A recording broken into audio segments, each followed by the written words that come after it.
जय हिंद दोस्तों। तो आज हम 7 फेर वाले सीरीज के handwritten notes by Kumar Gaurav sir की बुक का पार्ट 2 लेके आए हैं। ये सीरीज ऐसी लगातार चलती रहेगी। जैसा कि आपने फर्स्ट वीडियो में फर्स्ट पार्ट में बोला था, आप इसका और पार्ट लेके आइए, और आप लोगों ने पसंद किया, लाइक किया, शेयर किया, कमेंट भी किया है और सब्सक्राइब भी किया है। तो मैं बस इतना ही बोलूँगा और अपने टॉपिक पे आ जाऊँगा कि अगर आपको ये वीडियो पसंद आती है, आपको सीखने को मिलता है और ये आपको चाहते हो कि ये सीरीज़ लगातार चलती रहे, तो इस वीडियो को लाइक और चैनल को सब्सक्राइब ज़रूर कर देना। और चाहते हो कि इस सीरीज़ को और भी लोग पढ़ें, आपके फ्रेंड वगैरह जिनको आप चाहते हो, तो उन्हें भी ये शेयर कर सकते हो। और जितना ज़्यादा सपोर्ट मिलेगा, मैं उतनी ज़्यादा सीरीज़, न्यू बुक्स वगैरह लेके आऊँगा। तो अपने टॉपिक पर आते हैं सीधे। तो आज का टॉपिक हमारा है मूल कर्तव्य, और ये पार्ट 2 है। अगर आपको पार्ट 1 देखना है तो वो उस वीडियो का लिंक मैं डिस्क्रिप्शन में दे दूंगा, चेक कर लेना। तो पार्ट 1 है मूल कर्तव्य। इसमें हम लोग सबसे पहले पढ़ेंगे मूल कर्तव्य। देखो, भारत के मूल संविधान में मूल कर्तव्यों का उल्लेख नहीं था। फिर क्या हुआ? इन मूल कर्तव्यों को 42वें संविधान संशोधन जो 1976 में हुआ था, कांग्रेस द्वारा गठित सरदार स्वर्ण सिंह समिति की संस्तुति के आधार पर संविधान के भाग 4A में 10 मूल कर्तव्यों को जोड़ा गया। अब ये पढ़ लिया। अब इसमें मैं आपको इम्पोर्टेंट चीज बताता हूँ। क्या? सबसे पहले तो संविधान के मूल कर्तव्यों का उल्लेख नहीं था मूल कर्तव्यों का। फिर क्या हुआ? 42वां संविधान संशोधन 1976 में हुआ था। कांग्रेस की एक समिति थी, समिति का नाम था सरदार स्वर्ण सिंह समिति। इस समिति के आधार पर संविधान के भाग 4A में 10 मूल कर्तव्यों को जोड़ा गया। इसमें मैंने देखो इम्पोर्टेंट पॉइंट को हाईलाइट कर दिया। पहले मैंने आपको पढ़ा दिया, फिर मैंने हाईलाइट कर दिया।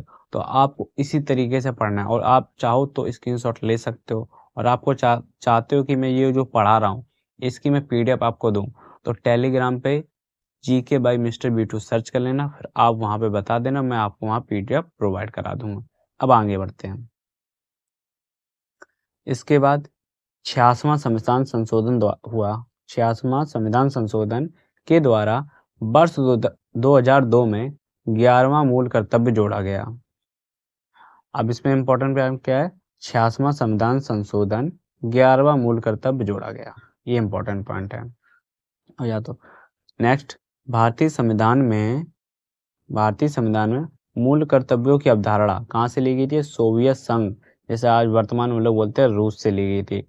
और आपको ये बताना है S-400 हम लोगों ने कौन से देश से लिया है, ये आपको बताना है। तो कहाँ से ली थी? इंपॉर्टेंट पॉइंट क्या है? सोवियत संघ, रूस से ली गई थी।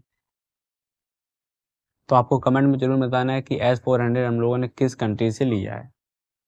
अब यहाँ था, अब आ जाओ नया टॉपिक। अब हमारा नया टॉपिक है एनी बेसेंट। एनी बेसेंट के बारे में पढ़ते हैं। सबसे पहले क्या है? भारतीय राष्ट्रीय कांग्रेस की प्रथम महिला अध्यक्ष, कलकत्ता अधिवेशन 1917 में। इनकी पत्रिका का नाम क्या है? पत्रिका का नाम कॉमनवेल्थ है। इन्होंने सितंबर 1916 में मद्रास चेन्नई में Akhil Bharatiya home rule league की स्थापना की। अब इसमें इंपॉर्टेंट पॉइंट है वो देखो। भारतीय राष्ट्रीय कांग्रेस की, ठीक है, इसके बाद प्रथम महिला अध्यक्ष एनी बेसेंट, कलकत्ता अधिवेशन 1917 में थे। पत्रिका का नाम जरूर पूछता है, क्या नाम है? कॉमनवेल्थ। पत्रिका का नाम क्या है? कॉमनवेल्थ। इन्होंने सितंबर 1916 में मद्रास चेन्नई में Akhil Bharatiya home rule league की स्थापना की। ये इंपॉर्टेंट पॉइंट। अब देखो, मैं आपके लिए इतना मस्त हाईलाइट कर रहा हूँ, आपको सेम टू सेम PDF मिल जाएगी ऐसी। आप चाहते हो तो मिल जाएगी, ठीक है। कमेंट कर देना अगर आपको PDF चाहिए तो YouTube के डिस्क्रिप्शन में कमेंट कर देना, और चैनल का मैं लिंक दे दूंगा, टेलीग्राम चैनल का डिस्क्रिप्शन में, या आप सर्च करके भी ढूंढ सकते हो। आगे बढ़ते हैं। अब हम लोग पढ़ेंगे सरोजिनी नायडू जी के बारे में। सरोजिनी नायडू, ठीक है। सरोजिनी नायडू जी के बारे में पढ़ते हैं। भारतीय राष्ट्रीय कांग्रेस की प्रथम भारतीय महिला अध्यक्ष। ये क्या है? भारतीय राष्ट्रीय कांग्रेस की प्रथम भारतीय महिला अध्यक्ष कानपुर अधिवेशन हुआ था 1925 में, उसमें। भारत की प्रथम महिला राज्यपाल, ये भी इंपॉर्टेंट पॉइंट है, भारत की प्रथम महिला राज्यपाल। इनके जन्म दिवस पर प्रतिवर्ष 13 फरवरी को राष्ट्रीय महिला दिवस मनाया जाता है। इनके बारे में आप इंपॉर्टेंट पॉइंट हाईलाइट कर लीजिए। ठीक है, भारतीय राष्ट्रीय कांग्रेस की, ठीक है, प्रथम महिला अध्यक्ष, कानपुर अधिवेशन 1976, और भारत की प्रथम महिला राज्यपाल, भारत की प्रथम महिला राज्यपाल। इनके जन्म दिवस पर 13 फरवरी को क्या मनाते हैं? राष्ट्रीय महिला दिवस। इनके जन्म दिवस राष्ट्रीय महिला दिवस मनाते हैं। अब पढ़ लिया इसके, अब आगे हमारा एक नया पॉइंट आता है, प्रमुख अनुच्छेद। प्रमुख अनुच्छेद के बारे में पढ़ते हैं। ठीक है, प्रमुख अनुच्छेद क्या है? अनुच्छेद 44, जिसमें लिखा है समान सिविल संहिता। समान सिविल संहिता के बारे में लिखा गया है। इसके बाद है भारतीय संविधान का भाग 4। भाग 4 में क्या क्या है वो देखते हैं।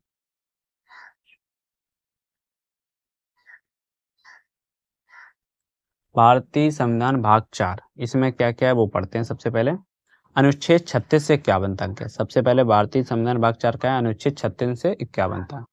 इस भाग में क्या है? इस भाग में नीति निर्देशक तत्वों का उल्लेख किया गया है, जिसको हम लोगों ने कहाँ से लिया? जिसको आयरलैंड के संविधान से लिया गया है। इसमें इंपॉर्टेंट पॉइंट हाईलाइट कर लेते हैं। 36 से 51 तक है, नीति निर्देशक तत्वों का उल्लेख किया गया है। कहाँ से लिया हम लोगों ने? आयरलैंड के संविधान से लिया गया है। अब इम्पोर्टेंट कुछ फैक्ट अनुच्छेद हैं जो हम लोग पढ़ेंगे। ये तो आप लोगों ने सभी ने पढ़ा होगा, सरला। ठीक है, सरला, सरला।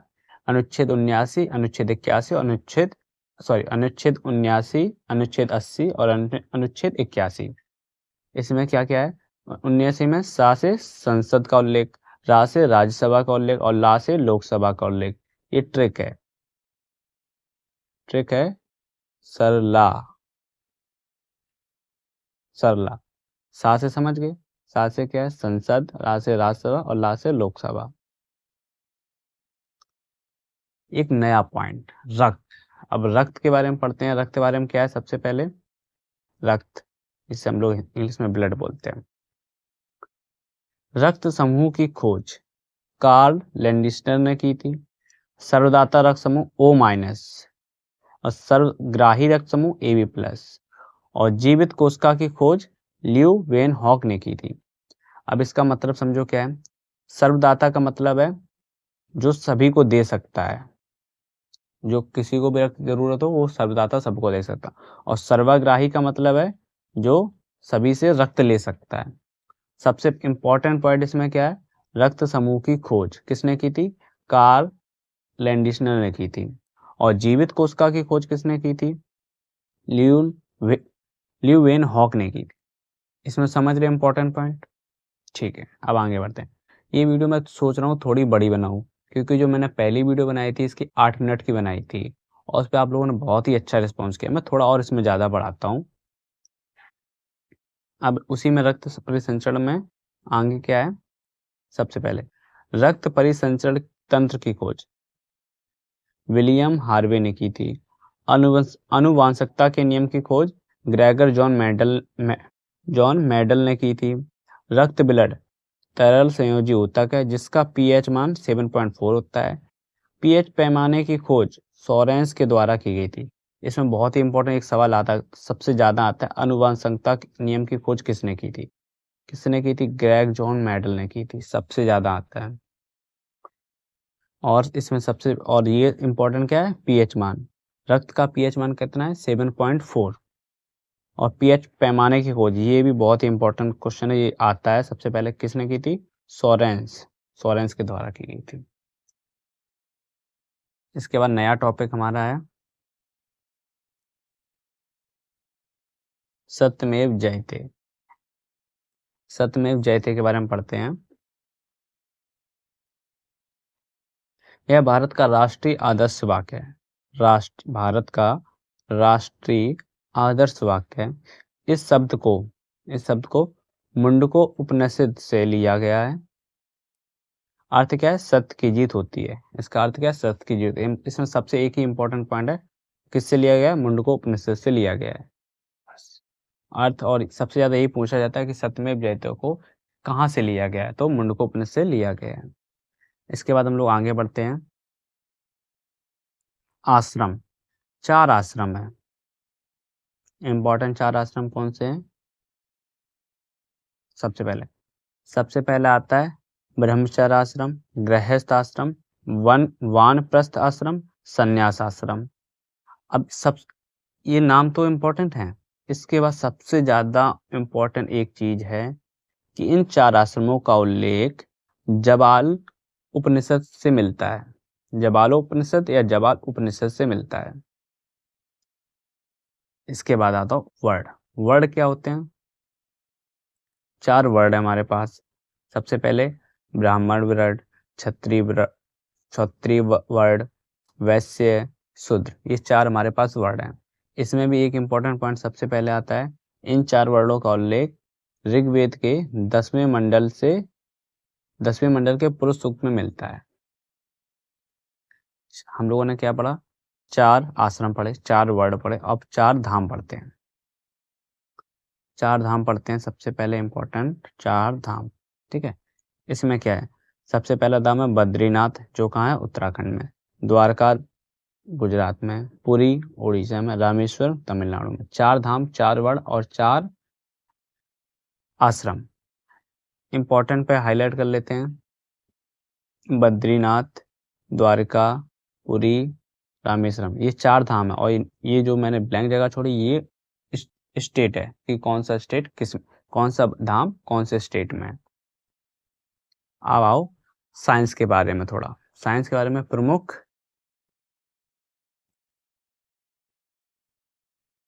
ग्रंथियां।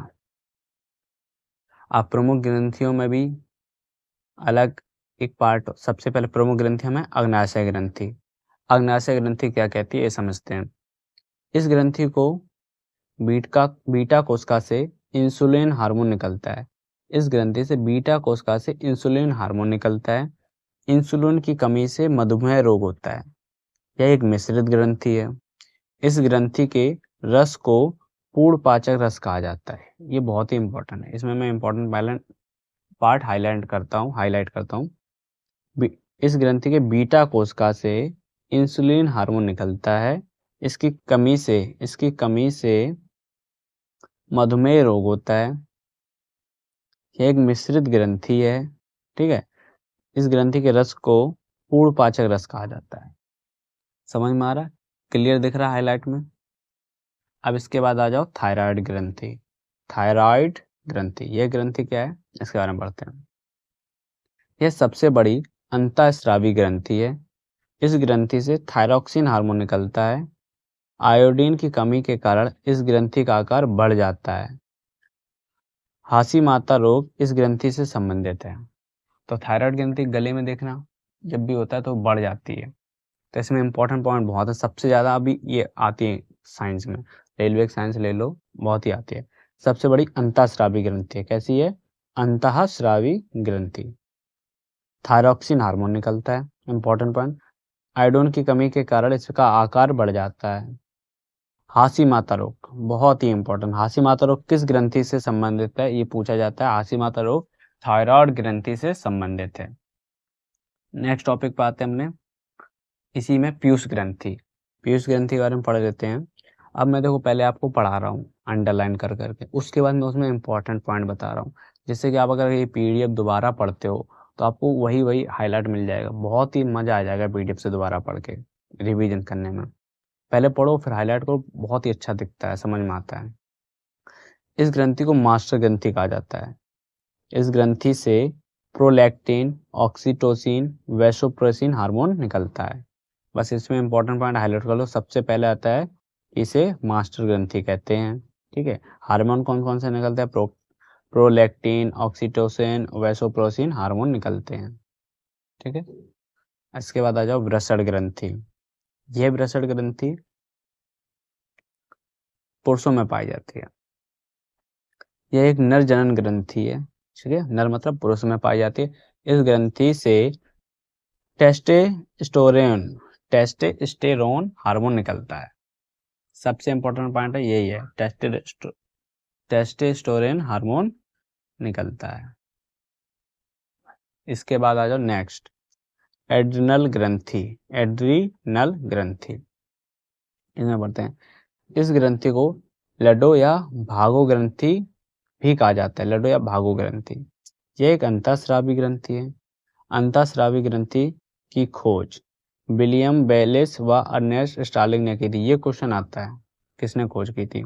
इसमें हाईलाइट सबसे पहला कि अंतःस्रावी ग्रंथि की खोज किसने की थी, विलियम बेलिस व अर्नेस्ट स्टार्लिंग ने की थी। और इसमें यह कि लडो या भागो ग्रंथि भी कहा जाता है। तो आज हम लोगों ने साइंस तक पढ़ा है और 15-16 मिनट की वीडियो हो गई है। थोड़ा एक इम्पोर्टेंट पॉइंट और पढ़ लेते हैं, वेद, इतना और पढ़ लेते हैं, बहुत ही इम्पोर्टेंट पॉइंट है। वेदों में नदियों के नाम क्या हैं। देखो, वर्तमान नाम यहाँ है, प्राचीन नाम यहाँ है। सबसे पहले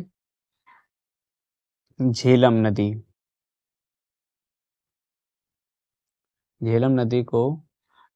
झेलम नदी को प्राचीन नाम क्या था, वितिस्ता।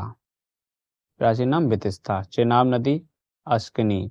रावी को परुष्णी कहते हैं। सतलुज को सतुद्री। गंडक को सादीनारा। और सबसे इम्पोर्टेंट पॉइंट जो सर ने बिल्कुल लास्ट में एक साथ दिया, वेदों में गाय को अगन्या कहा जाता था। यह बुक बहुत ही बढ़िया है। मैं इस बुक को पढ़ा हूँ और मैंने आपको पढ़ा रहा हूँ। इतना मज़ा आता है ना इस बुक को पढ़ने में, पढ़ाने में। बिल्कुल पॉइंट सटीक सटीक बहुत ही अच्छा दिया है। आप इस बुक को मेरे साथ यूट्यूब चैनल पर कंप्लीट कर सकते हो। मैं इसकी सभी सीरीज लेके आऊँगा। बस आज की वीडियो हम लोग यहीं पे ख़त्म करते हैं। एक बार और बोलूँगा कि चैनल को लाइक शेयर और सब्सक्राइब जरूर कर देना। आपको ये बुक अगर पूरी पढ़नी है तो बस कमेंट कर देना, डिस्क्रिप्शन बॉक्स चेक कर लेना, पीडीएफ के टेलीग्राम का लिंक और इसका पार्ट 1 पार्ट 2 3 कैसे सभी के लिंक मैं दे दूंगा। और मैं इसकी आज प्ले लिस्ट भी बना दूंगा। उस प्ले लिस्ट पर आप डायरेक्ट क्लिक करना तो सब आपको वीडियो एक लिंक से मिल जाएंगे, ढूंढना नहीं पड़ेगा जो कोई बाद में देखता है। और सबसे ज़रूरी है, आपका रिस्पॉन्स मेरे पास आ रहा है कि नहीं आ रहा, तो सबसे पहले लाइक ज़रूर किया करो। लाइक करो, अगर लाइक नहीं कर सकते हो तो कमेंट किया करो, कमेंट जरूर किया करो। कमेंट से मुझे पता चलता है कि हाँ, मुझे आगे का पार्ट कैसा बनाना है, थोड़ा मोटिवेशन मिलता है। और अभी मैंने शुरुआत की है तो अभी मुझे बहुत ज़्यादा सपोर्ट चाहिए आपका। तो ये वीडियो यहीं पे ख़त्म करते हैं। और ये बुक कुमार गौरव सर द्वारा लिखी गई, क्रेडिट उन्हीं को जाता है, बस मैं उसको पढ़ा रहा हूँ। तो कुमार गौरव सर, इस रिपोर्ट मत करना बस।